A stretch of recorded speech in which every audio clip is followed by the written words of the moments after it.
Taarifa kutoka Jeshi la Ulinzi la Wananchi wa Tanzania. Taarifa kwa vyombo vya habari. Jeshi la Ulinzi la Wananchi wa Tanzania JWTZ linautaarifu umma wa Tanzania kuwa kumejitokeza baadhi ya watu wanaotumia mitandao ya kijamii kuweka maudhui yanayochochea kuliingiza jeshi katika mambo ya siasa. Aidha, baadhi ya hoja hizo zinatolewa na watu waliopo katika mazingira ya kijeshi kujinasibisha na jeshi, walioachishwa jeshi kwa tabia ya mwenendo mbaya, pamoja na kujihusisha na siasa na uanaharakati.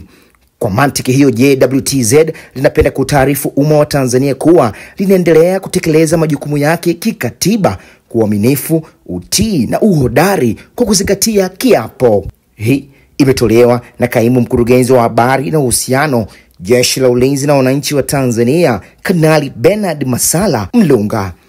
Hii ni sauti ya Ramsey kutoka Ngasa TV. Kwa taarifa kama hizi, tafadhali usiache kusubscribe Ngasa TV Dodoma, lakini pia kutufuatilia kwenye ukurasa wetu wa Instagram ambao tunatumia kama Ngasa Media. Ndugu wananchi, naitwa Kanali Bernard Masala Mlunga, Kaimu Mkurugenzi wa Habari na Uhusiano, Jeshi la Ulinzi la Wananchi wa Tanzania.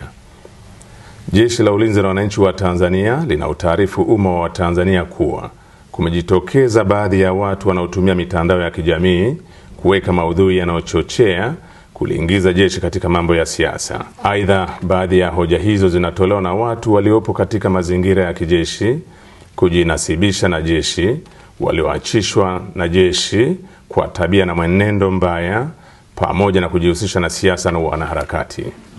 Kwa mantiki hiyo, Jeshi la Ulinzi la Wananchi wa Tanzania linapenda kutaarifu umma wa Tanzania kuwa linaendelea kutekeleza majukumu yake kikatiba kwa uaminifu, utii na uhodari kwa kuzingatia kiapo chetu.